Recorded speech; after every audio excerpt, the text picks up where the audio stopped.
joined by Tony Rovira, Managing Director of Azure Minerals. Tony, thanks for your time. Thanks, David.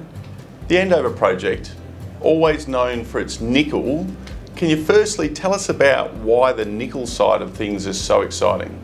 Well, we've been drilling on there for nearly 2.5 years now, and we've drilled out 2 deposits, the Andover nickel deposit and now more recently the Ridgeline nickel deposit, which we announced the resource for that only last week. So those 2 together add up to about 6 million tonnes at 1.5% nickel equivalent, containing just under 100,000 tonnes of nickel plus copper plus cobalt. So those 2 deposits are a great first start. We've got numerous other targets which we've yet to test, and drilling on those is going to be carried out for the rest of this year. And in the latter stages of 2022, something else piqued your interest, lithium.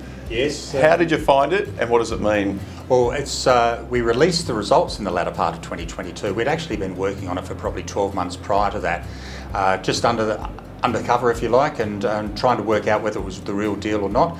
After we've done a lot of mapping and sampling and got those results, it was, yes, this is the real deal. We're getting high-grade lithium in spodumene in the outcropping pegmatites. There were hundreds of these pegmatites, so we released this information late last year as the first part of the sampling strategy. Well, that's now been ongoing for several months. Lots of really good high-grade numbers. We've been getting 2 to 3 to 4, nearly 5% lithium at surface. And it looks like this is going to be a real lithium project, real in its own right. And a real lithium project attracts real lithium partners. You did that in 2022. SQM, why are they such a good partner? Well, SQM are the largest or second largest lithium producer in the world. Most of their lithium comes from brines in South America. And a few years ago they started to expand out. They came into Western Australia and they now own 50% of the Mount Holland joint venture along with Wesfarmers, on what is nearly $2 billion mining, processing and refining business that they're building at the moment. So SQM have serious credibility in the lithium industry worldwide. They approached us late last year on the back of our initial results that we published, and they undertook a site visit with some of their geologists. They obviously liked what they saw.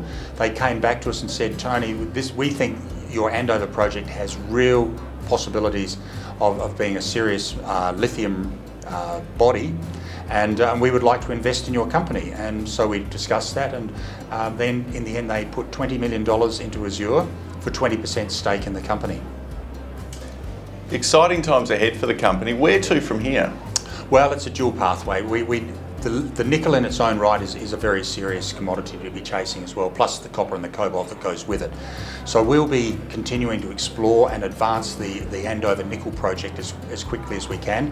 We have a scoping study that's going to be coming out in the second quarter of this year, and then that will continue. Assuming that we get positive results from the scoping study, we'll be continuing to move into the feasibility study stage while continuing to drill up more resources. The second parallel pathway is the lithium exploration program.